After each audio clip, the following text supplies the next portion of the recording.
So hello everyone and a good day to you. My name is Tony Perko and I'm the Customer Success Manager here at Lebesgue. I'm joined today by my colleague Michael Asaf, who will be manning the chat. And I'd like to thank you all for joining our free webinar on the topic of top Facebook ad hacks to boost your ROI. Michael and I are part of Lebesgue. We are a software company. We used to be an advertising agency, but some 2 years ago, we did decide to pivot into the software industry, but we are using our math expertise and our data science expertise because most of our team is either majoring in math or is heavily into data science. And what our goal is to help our customers and help the community in general really boost their ROI by using the best possible strategies on Facebook and Google Ads. I would like to apologize for the absence of our CEO, Josip Begic, who was supposed to be here with us during this webinar today. Unfortunately, he got held up in other business, so it's going to be me and Michael with you here today. Like Michael said in the chat, if you have any questions during this webinar, please feel free to type them up in the chat, and we're going to go through them either in the Q&A session that we're going to have after I go through my slides, or we might even cover them during the slides as well if it is possible to answer a question. So today we're going to be talking about top Facebook ad hacks to boost your ROI. And to start off, I'd like to show you our agenda. We do have 9 hacks that we do recommend our customers and businesses in general to use. Some of these might be known to you, some of these might be a bit crazy to you, but they are all backed up by data, and we did a lot of data analysis on more than 400 ad accounts that we do have on our users. So I hope you find this interesting, and without further ado, let's dive into the Facebook ad hack number 1. So Facebook ad hack number 1 is not even that much of a hack as it is the best possible practice that you can use. So if you're running any sort of Facebook ads, if you've talked to Facebook ads experts, if you've talked to other agencies, sometimes when you're starting off, you're going to hear people telling you, okay, yeah, you need to build an audience first. You need to optimize for clicks because that's going to get you the cheapest possible traffic. And then later on, you are going to retarget these people and you're going to turn them into conversions. Since we are focusing mostly on e-commerce businesses, this is not the best tactic. We honestly feel that this is not the best tactic in any case, because if you are optimizing for clicks, this is really a great way to waste your advertising budget. In data science, there's this saying called garbage in, garbage out. And if you are optimizing for users to just click on your links and visit your websites, you're not going to get a lot of people who are going to purchase or who are going to complete the goal that you want them to complete. So what we always suggest is to really optimize for the goal that you do want to get from your customers ultimately. In the case of e-commerce businesses, this is usually purchases. So we've run the data, we did the analysis, and here in this table, you can see a comparison of what happens when you optimize the same ad. So we A/B tested this. So if you optimize the same ad for landing page views versus conversions. And what you are going to see, the biggest difference here is CAC. And CAC stands for customer acquisition cost. So how much it costs for your customers to complete an action that you want and to make a purchase on your website. And just a second. And in the case of landing page views, the customer acquisition cost is $115. And this is almost, with the conversion rate of 0.19, this is almost a coincidence that anyone made a purchase. Well, when you tell Facebook that you want to optimize for conversions, what you're going to see is your CAC is going to be its true self. So you're going to see an 85% lower CAC in the case of this A/B test, much higher conversion rate, while the click-through rate is going to be lower. And the click-through rate is lower because Facebook is optimizing for conversions. So it is optimizing for the best possible users out there. What's also interesting to note is that when you optimize for conversions and not landing page views, you are going to get a much lower bounce rate. So the bounce rate is also going to be almost 20% lower, which means that you are going to get a lot more high quality users. So really, in essence, what you want to do with Facebook when you are setting up an optimization strategy, when you're setting up an optimization goal, you should always optimize honestly, and you should always optimize for conversions. So conversions or purchases in the case of e-commerce businesses is the only thing that you do want to optimize for. The second ad hack is manual versus automatic placements. So when you're setting up your Facebook ads, you do have an option of picking whether you want to use manual placements or you want to use automatic placements. And sometimes you are going to be fixated on certain placements. So we've seen businesses thinking that, okay, yeah, I want to place this ad only on Instagram stories because Instagram stories are awesome, they're cool. I want to place it on Instagram Reels. I don't want to place it on desktop devices. I don't want to place it in the Facebook audience network. But this really is a mistaken strategy. So the best practice is to put your ads on automatic placement because Facebook ads are an auction. And if you have more places where your ads can appear, you can place them more cheaply. And if you are optimizing for the best for the conversion event that you want to get, Facebook is going to know where it's best to put an ad for a user to actually convert on your ads. If that's the audience network, Facebook knows that some types of users need to see an ad on the audience network and they're going to click on it there. If that's Instagram stories, awesome, that's going to be Instagram stories. If that's the Facebook mobile app at a certain point in the day, again, Facebook knows best where to put the ads once you tell it what to optimize for. And we've decided to actually test this out. So we've set a couple of ads on manual placements and we've set a couple of ads on automatic placements. And the results that we've got is that automatic placements win out every single time.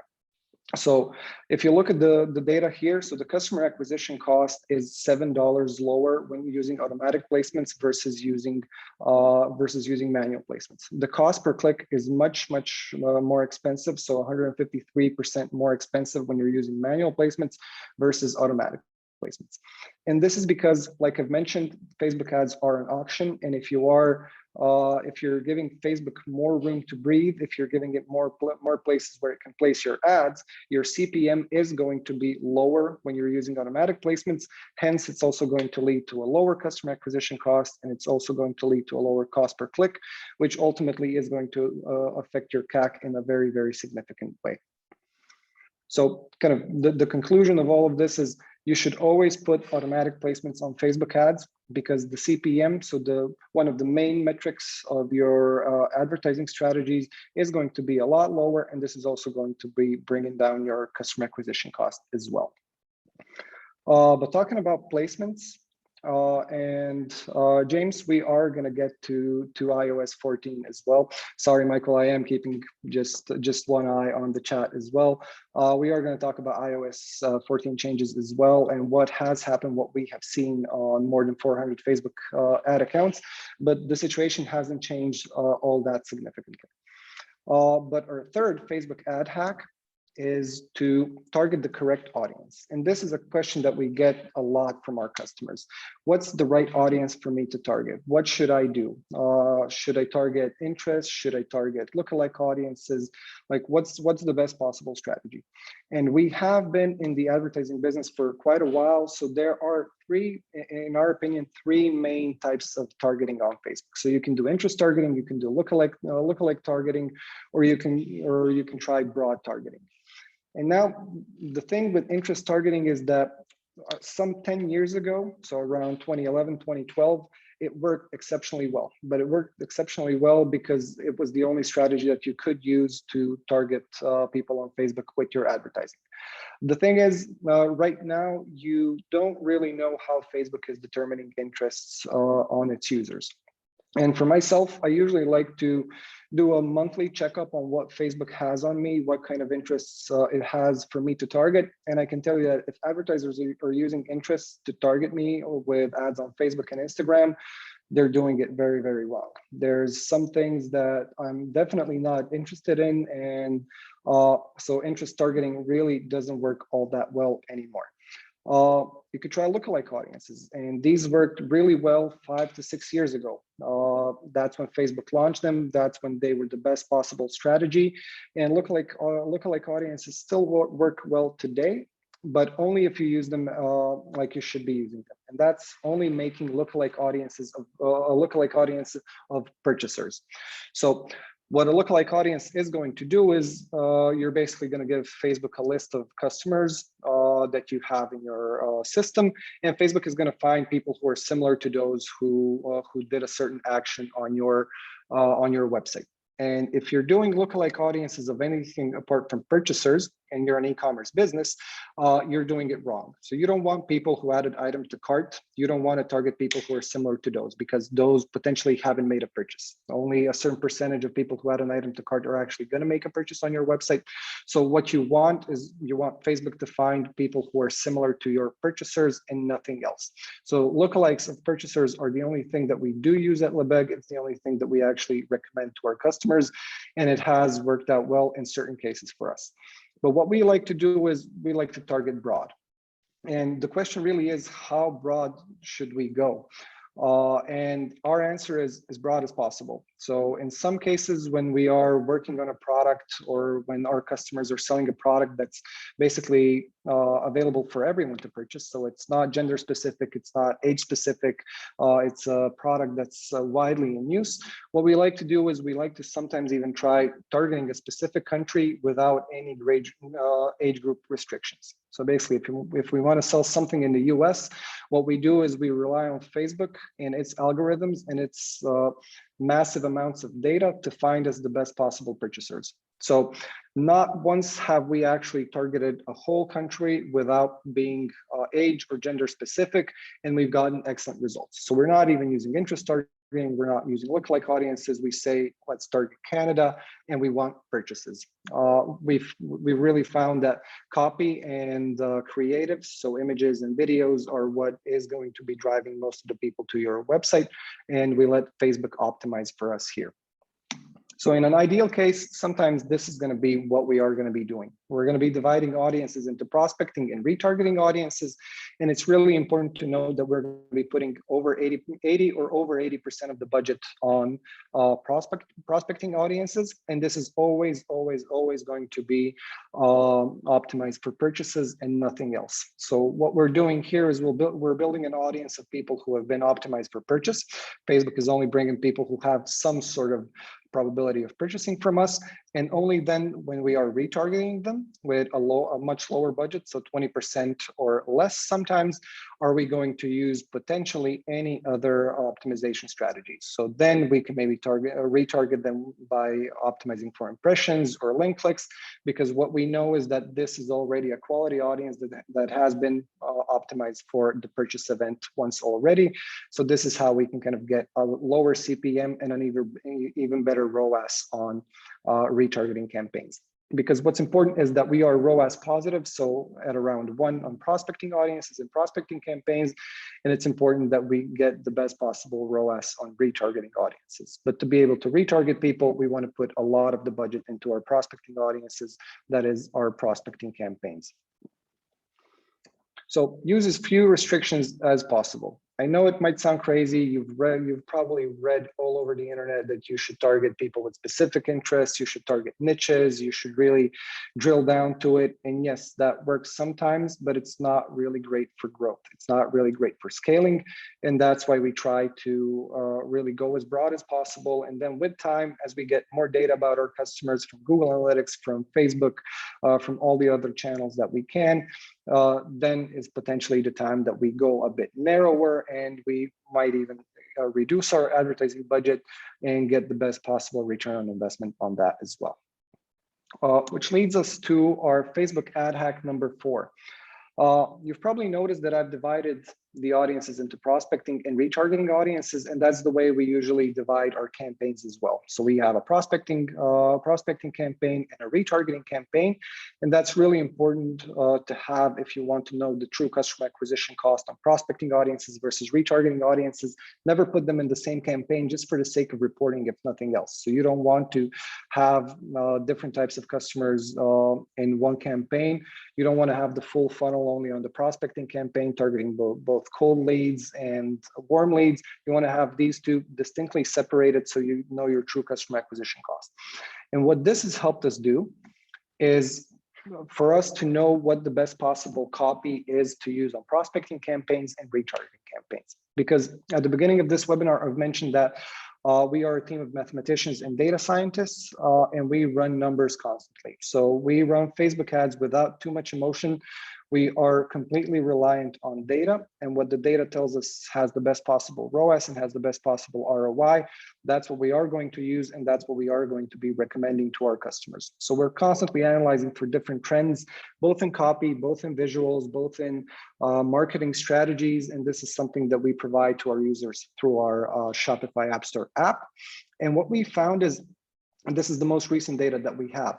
So what we found is that on prospecting campaign, certain elements of the ad copy, so of the primary text, work better than others.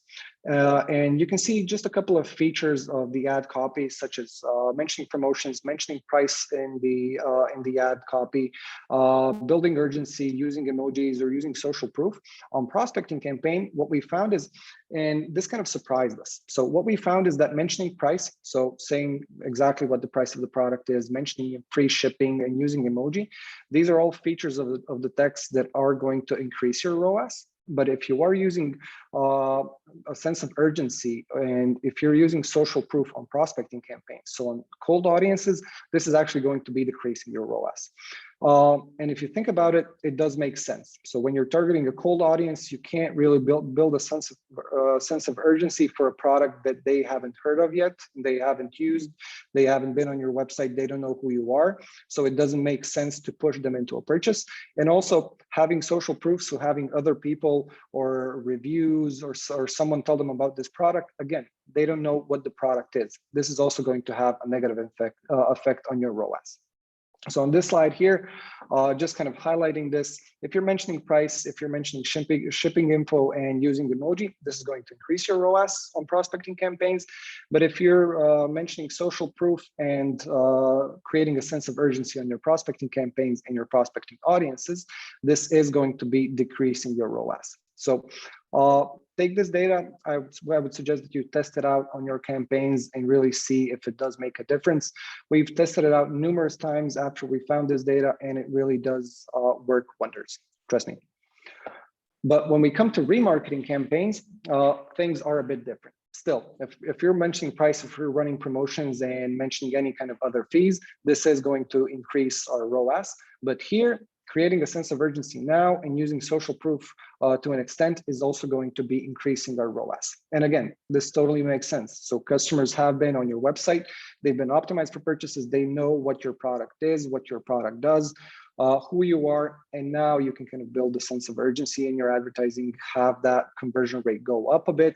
You can now target them with social proof ads, you can have reviews popping up for your product, really building that trust and having your ROAS go up. So again, just as a conclusion, highlighting price, highlighting shipping info, using social proof and urgency on remarketing campaigns, that is going to be bringing your ROAS up.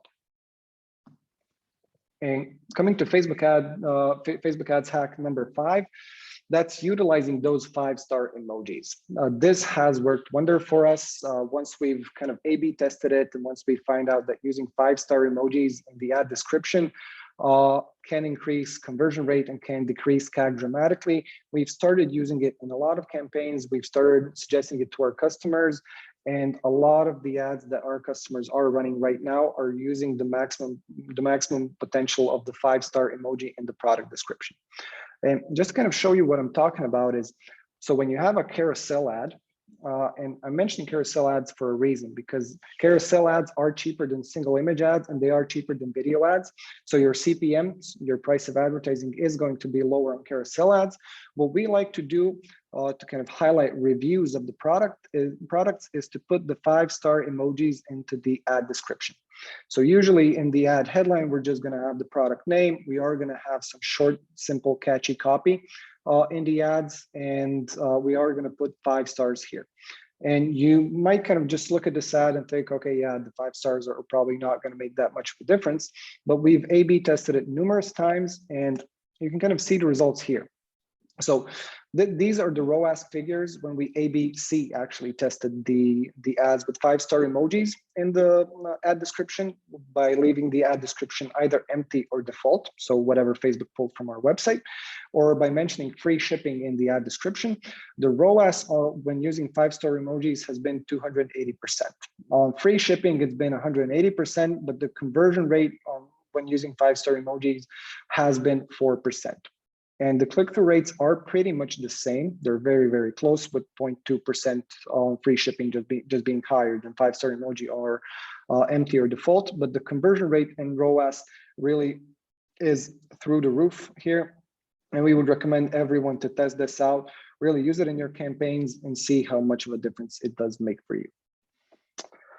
So kind of the conclusion of this whole point and this whole hack would be to use dynamic product ads and use carousel ads, because they have a much lower cost per mil, so CPM.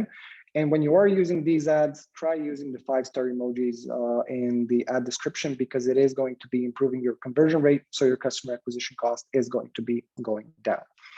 Now, I mentioned using dynamic product ads, I mentioned using carousel ads, but I haven't mentioned video ads in this webinar today at all. But I am going to be telling you about it now. So what we recommend to our customers, and again, this is backed by data, is not to use video ads. And there's a very simple reason why we don't recommend video ads.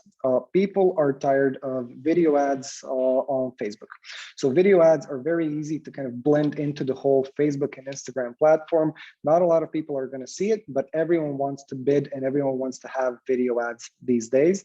So when you're using video ads, your CPM, so your cost of advertising, is 30% higher than when you are using static images. And that's just because of the massive amounts of competition that you do have on these video ads. So everyone is bidding on them.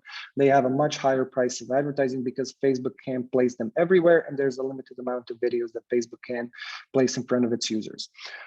Video was very high performing 2 or 3 years ago because not a lot of businesses have been using them, but recently it really hasn't been all that well performing. And you can get the similar click-through rate and similar conversion rate just by using static images or carousel ads. And definitely, if you are using video ads on prospecting campaigns, we've seen it work. We have cases where it does work, but if you are using them, don't use them on retargeting ads. Retargeting ads should be as cheap as possible with regards to CPM, and they should have the best possible conversion rate. And again, in our case, when we ran an A/B test, when we tested the data that we have in our system, of more than 400 businesses, this is what we found. So video has lost out to static image content in every single possible important metric. So the customer acquisition cost is 3.5 times higher when using videos. In this case, the conversion rate is much, much lower when using videos versus static images. The cost per click, just because of the higher CPM, so a 30% higher CPM, is again 30% higher on retargeting. And Martin, this is for all types of ads. So we are looking at both prospecting and retargeting video and static images, static image ads as well. You're welcome. So definitely using video is going to increase your cost per mil, so your CPM, and we would recommend using either static images or using dynamic product ads or using carousels on prospecting and retargeting, but dynamic product ads mostly on retargeting. But recently what we've seen is a new trend that people are using dynamic product ads even on prospecting campaign, and it can work really, really well. And here I'd like to just go back to the point of try using the 5-star emojis.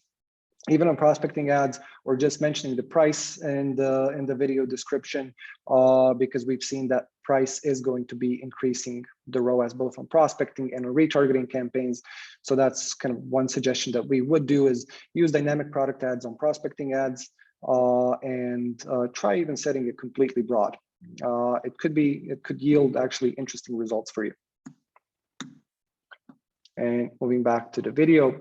And this is really interesting. So we do have one store, James, yes, 5-star does work also for lead generation, but not as much as it does work for retargeting ads and for campaigns that are really optimized for retargeting and conversions.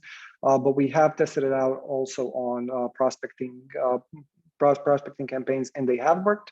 But coming back to video, top 9 stores in our system don't use video ads. We do have one outlier. So of the top 10 highest earning stores that are using our software, 9 of them don't use video ads, and one is an outlier, and it's using the one exactly same video ad for the last 2 or 3 years. I'm not sure of the number anymore, but it's a very well-produced video. It's a very good audience. It's a very good product. So the video ad really does work well for them and their audience because it is funny, it is engaging, and that's the type of people that they are also targeting with their video ads.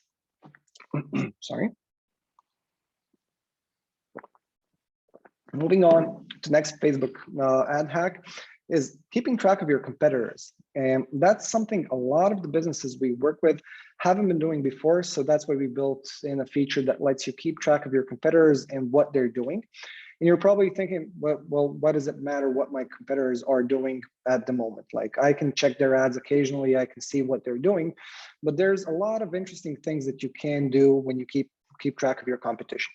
So in our software, what we do have is this competitor landscape feature, which is going to automatically analyze your competitors. It's going to tell you who your biggest competitor is based on their organic interests and their organic searches, how fast they're growing month over month or quarter over quarter, which is really good to see how well their marketing strategies on Facebook are working. Because a lot of the times what's going to happen is, and what we notice in this sort of graph is, when you are spending more on advertising, when you are putting more money into Facebook ads, usually what's going to happen is not all of the conversions are going to come from Facebook. People are not always going to purchase from you. They're not going to go straight to your ad, click. Whoop, sorry, Scott. Can you all hear me okay now? Okay, thanks. So they're not always going to purchase straight away, but what it is going to do is it's going to build brand awareness. And please, when I say brand awareness, don't go and run brand awareness campaigns on Facebook, because those are the biggest possible waste of budget that you can do. But organic brand awareness, when you are optimizing for purchases, when you are reaching more people, people are going to search more for you on Google organically. And this is something that we like to kind of keep track of for all of the competitors, what we suggest businesses to really keep an eye on. And this is something that you can directly correlate sometimes with marketing spend. So if you see your competitor having a graph like this, so starting in January, their brand awareness is going up.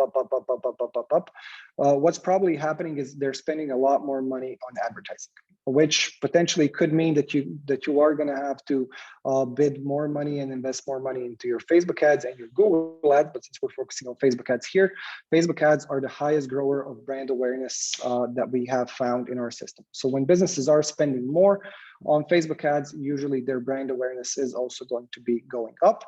And this is when you want to start and follow your competition and look at their best practices and what they're doing, what they're using on their ads. So again, we've tried to put this all in one place, and this is a space in our app, which is available on Shopify, like I've mentioned, where we do let businesses keep track of the ads that their competition is running. When your competition puts out a new ad, when they do something new on Facebook ads, we are going to notify you with the new ads section.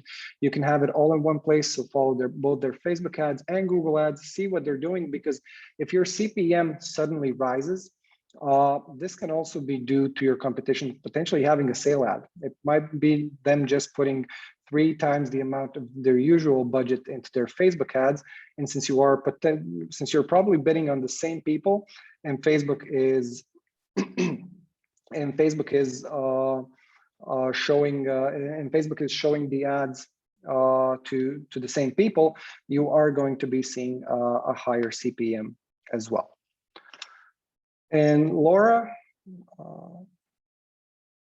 where can we see our competitors? Okay, so Laura and Anna.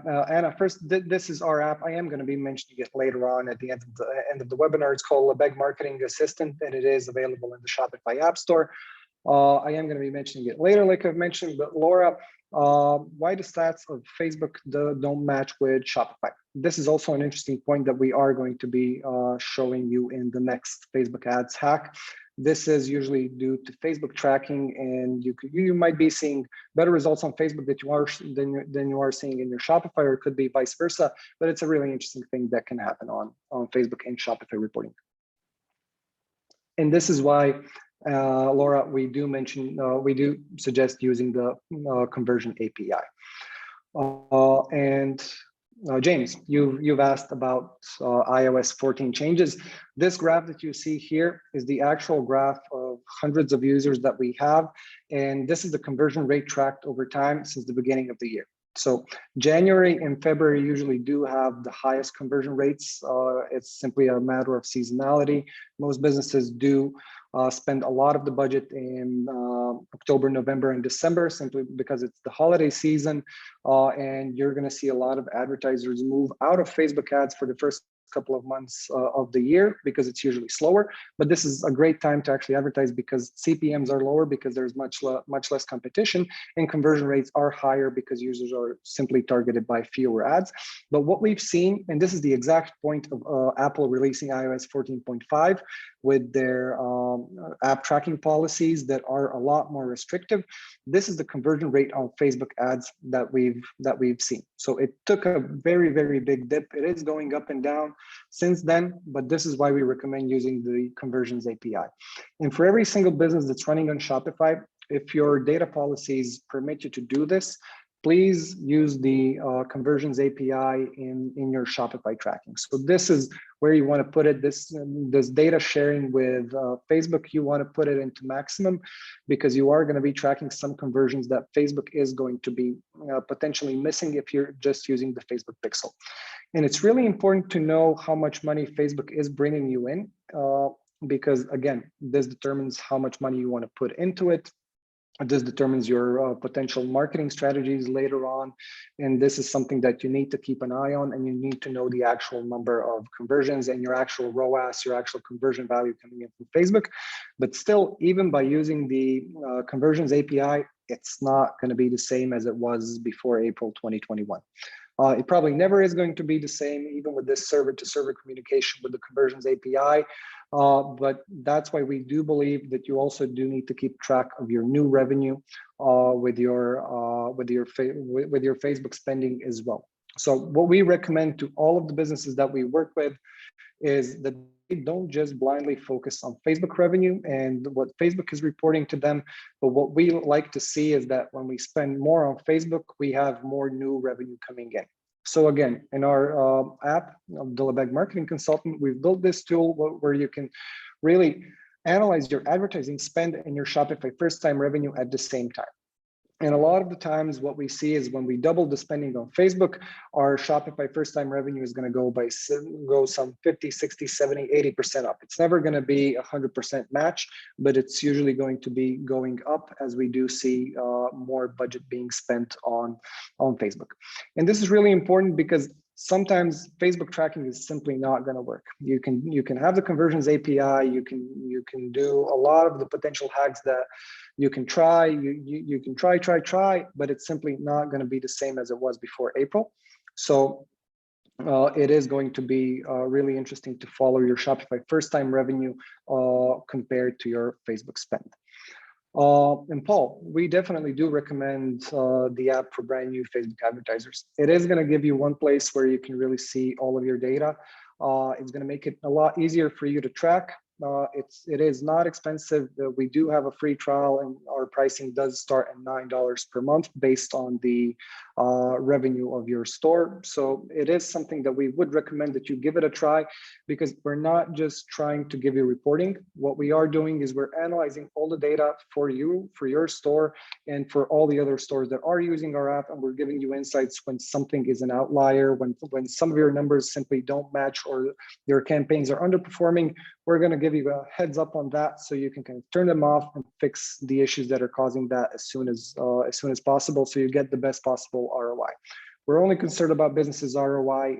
If businesses are not getting better by using our software, we're probably not doing something right. So that's our only goal. And Paul, if you do want to give the app a try, you are going to get a link in the email after this as well. So basically, the conclusion of this Facebook ads hack is to use the conversions API to get more accurate Facebook reporting. It is not going to be fully accurate ever, but it is going to get you more accurate. But try to focus more on revenue figures now after iOS 14 than just on raw Facebook data and raw Facebook numbers that you are being presented in the Facebook Ads Manager. Sorry. Our next and last hack is ignore the learning phase myth. So this is a question that we've gotten over and over and over again. You got to exit the learning phase. If you're working directly with Facebook, if you have an account manager in Facebook, what they're probably telling you is, yeah, you got to put more budget into your ads. You're not exiting the learning phase. It's really important to exit the learning phase. And then if you don't exit the learning phase, you get that dreaded learning limited, that little orange icon in your Facebook Ads Manager, and you're thinking, oh my God, what am I doing wrong?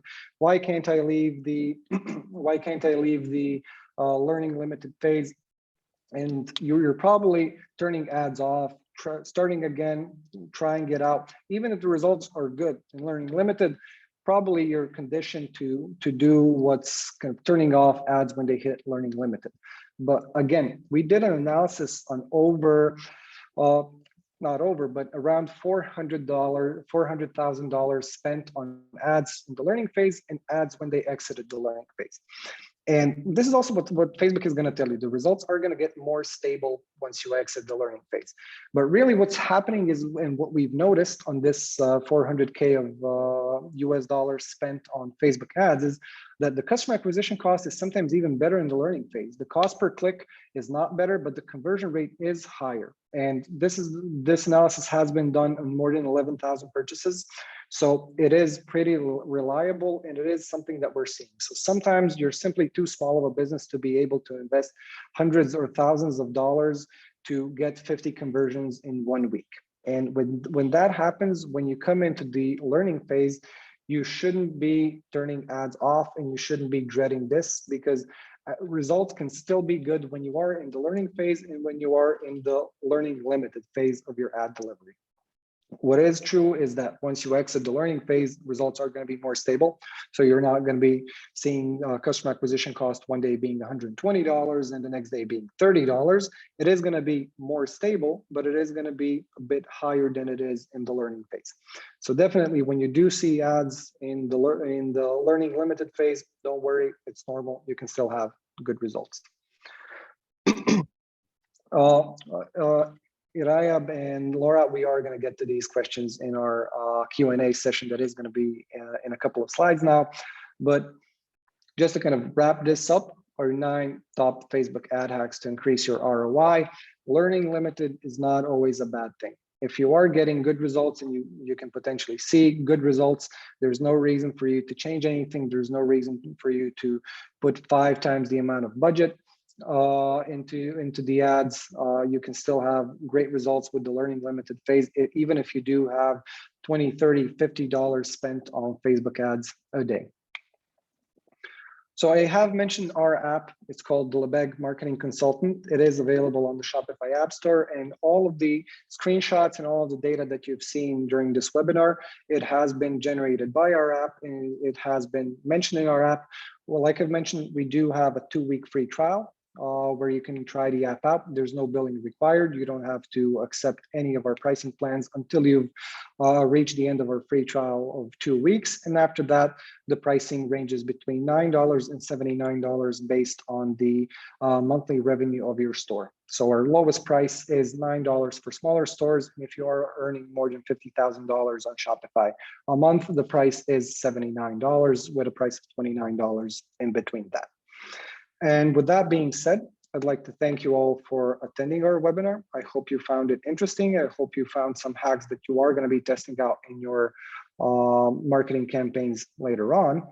But right now, it's time for our Q&A. So if you have any questions, Michael's going to read them out loud for me, or you can send them after this webinar to our info@lebesgue.io email address, and we are going to get back to you.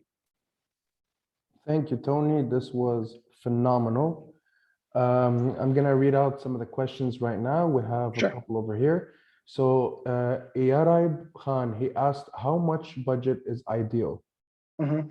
Well, that really depends on your business. It depends on your average order value. It depends on the price of products you are selling and what your usual customer acquisition cost is. So if you have a product that costs $500, you can't expect to make sales for $7 or $8 of a customer acquisition cost. So you really need to keep an eye on what your ideal customer acquisition cost is, how much you can invest in your marketing strategies, and then kind of determine your budget.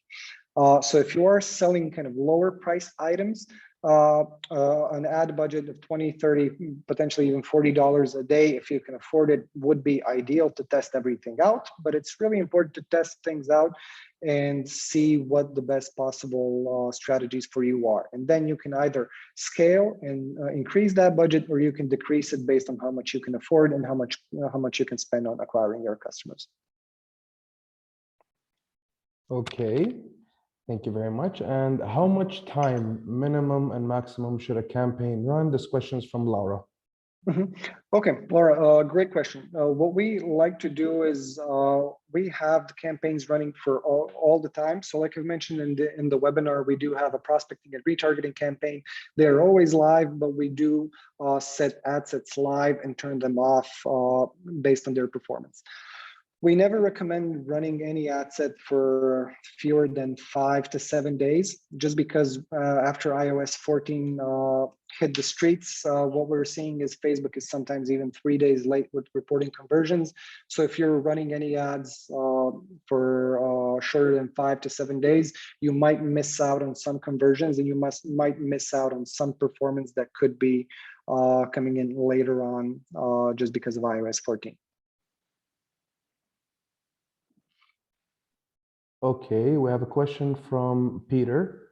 Do you recommend your app for a service business only looking for leads?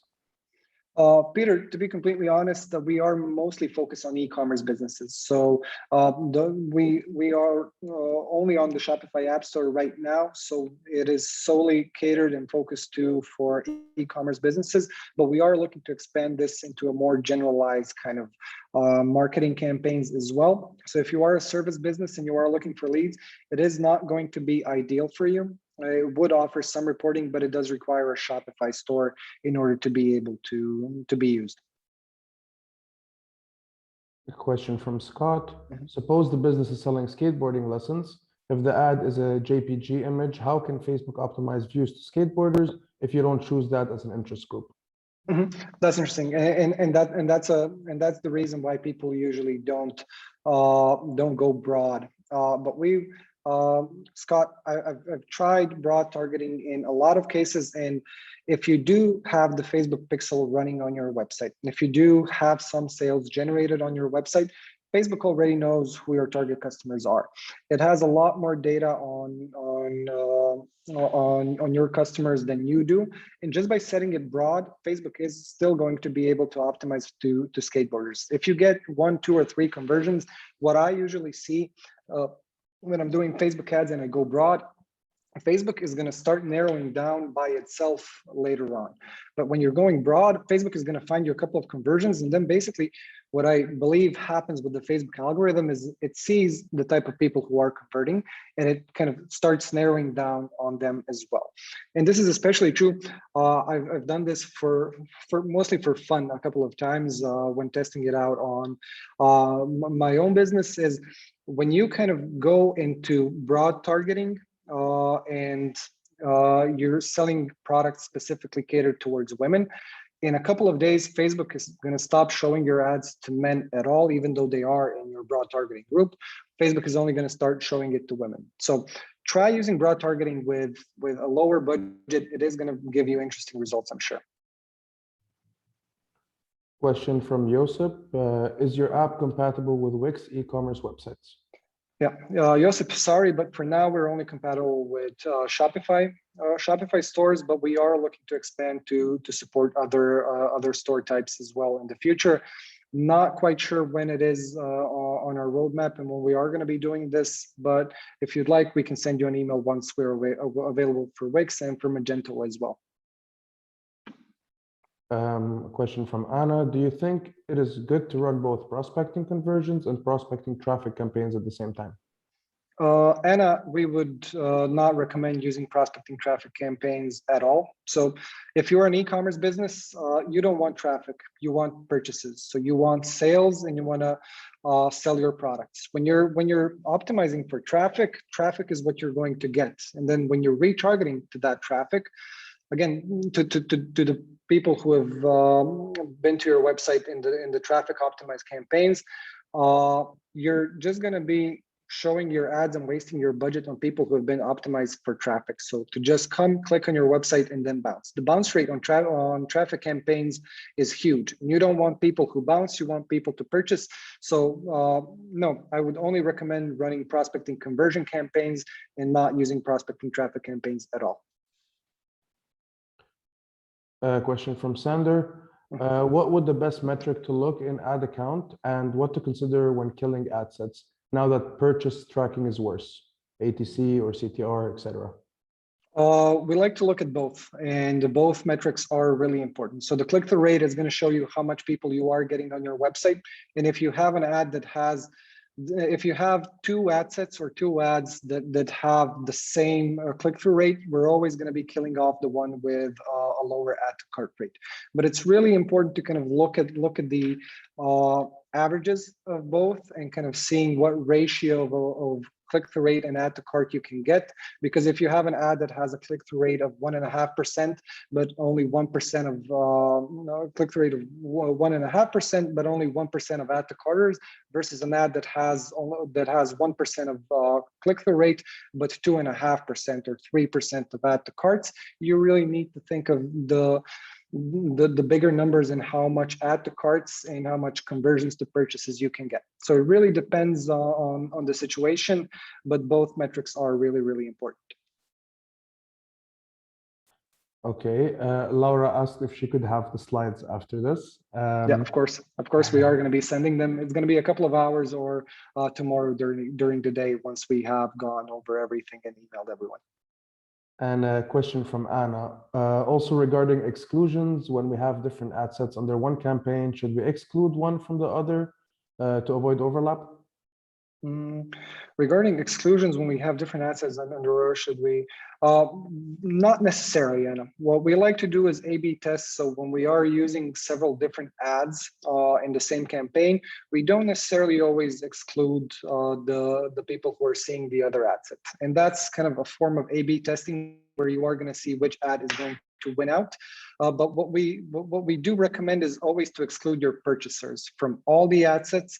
What you want to do is you want to exclude your past purchasers from the website, because what Facebook usually does is it's going to target those people because they have the highest probability of purchasing. It's simply the way the algorithm works. It's geared towards the highest probability of purchasing. And if you don't exclude your purchasers, if you don't exclude your website visitors on the prospecting campaigns, you are going to get a mixed set of results.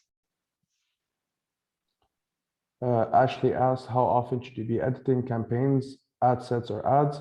Is it true you should not touch to keep them out of learning phase, or should you be iterating daily, weekly? For the first couple of days, we don't like to touch anything. So if we're first starting to run an ad, we like to leave it for 5 to 7 days, really, to see what kind of performance we are going to be getting out of it. And when performance is good, we don't like to touch anything. So you don't want Facebook to start learning again. You don't want to kind of mess anything up. If you're seeing good results, don't touch anything. If you see bad results, turn it off, duplicate it, make the changes, and then launch it again. With regards to ad sets. For campaigns, like I've mentioned, we do have campaigns that run all the time. It's just the ad sets that are changing in these campaigns. So we like to make edits when performance is bad.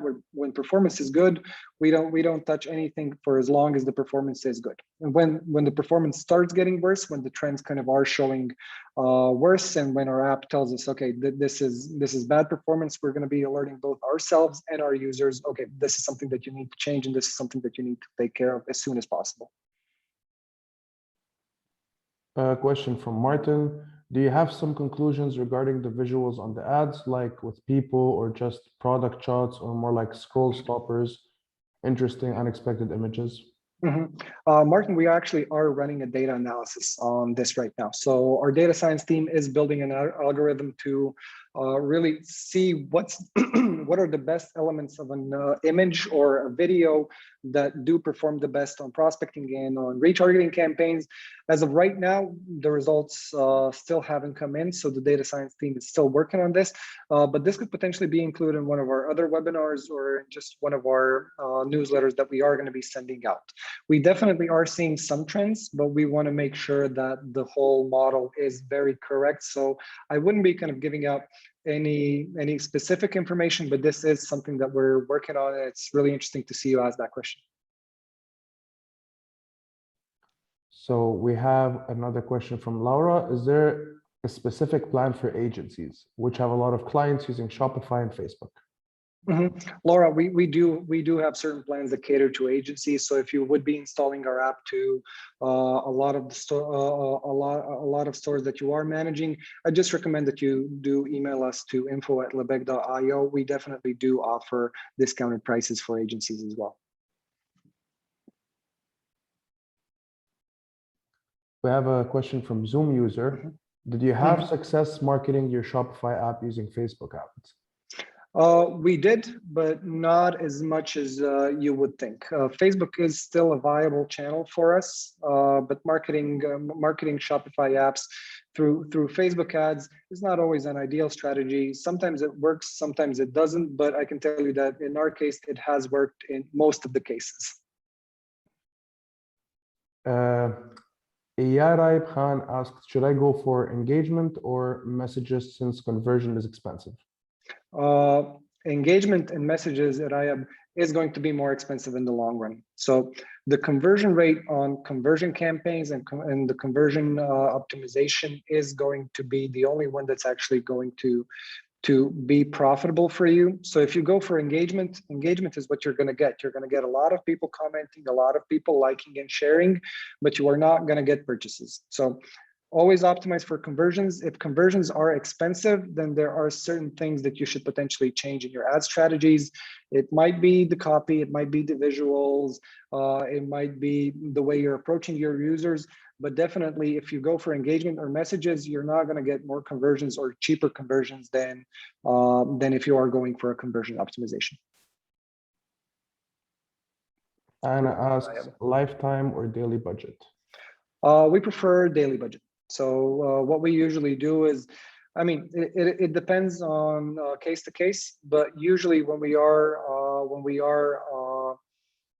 doing sales and when we are advertising certain businesses that are selling in the e-commerce sector, we usually have a daily budget, just because what I've mentioned, Anna, is that we put 80% of the budget.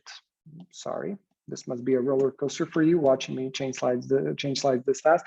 What we usually recommend is putting 80% of the budget on prospecting audiences. So we usually have a daily budget on both prospecting and retargeting audiences, just because this prospecting audience is big enough for us to be able to afford to put in a daily budget that's going to be bringing constant conversions. And then the retargeting campaigns are also going to be bringing us constant conversions as this grows. Mike, do we have any other questions? Right now, there's no other questions. Oh, Anna has one more question. Yeah. Anna, bring it on.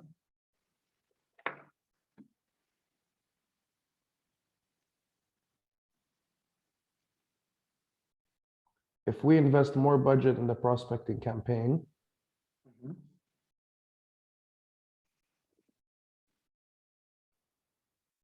and we don't get many conversions, and we have high CPT,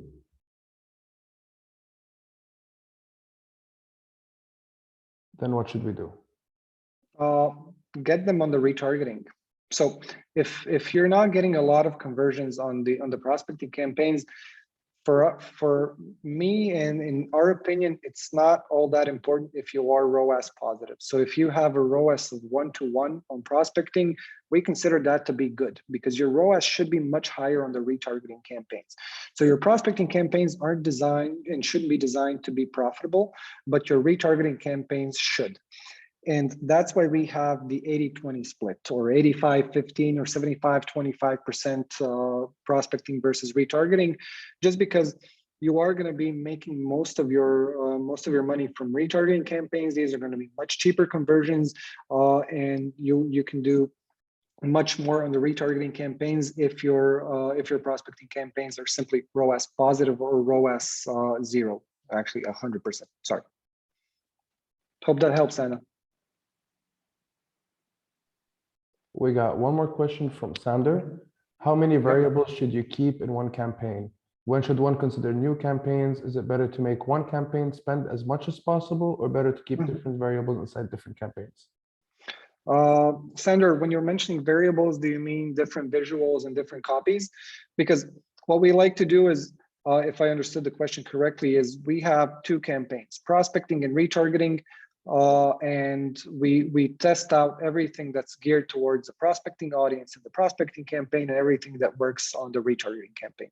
So you can have different landing pages, you can have different visuals, you can have different copy, so different texts, both in the prospecting and the retargeting campaign, because you should be targeting mostly the same profile of people in both.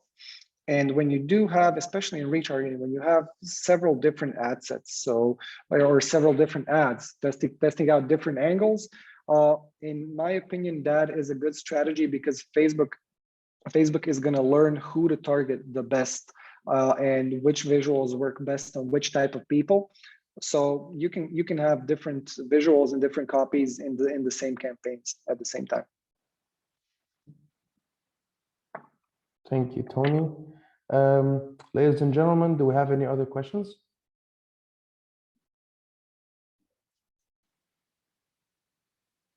Okay, I guess we've covered all the questions. Everyone, thank you so much for joining us for this webinar today. Like I've mentioned, we are going to be sending an email both with the slides that we've covered and the video recording as well into your emails. If you are going to be having any other questions, you can reach us at info@lebesgue.io. If you do want to give our app a try, it is available on the Shopify App Store. It's called the Lebesgue Marketing Consultant. Use the free trial, give it a go, and email me or Michael and the customer success team, and we are going to be able to help you set everything up. Hope you all have a great day, and until our next webinar, have some great marketing campaigns. Bye.